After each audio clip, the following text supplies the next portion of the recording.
Hello all for 21 days, 21 challenges. It's for your betterment.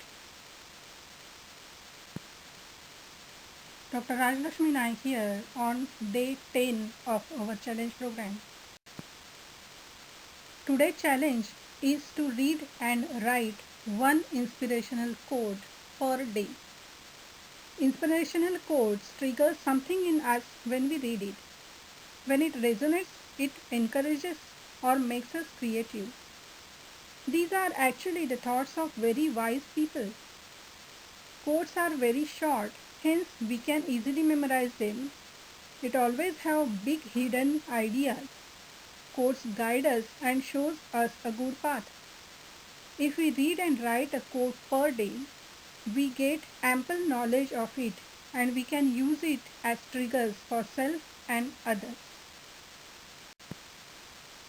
For further challenges, subscribe the channel and hit the bell icon. For more surprises, look at the description box. See you tomorrow.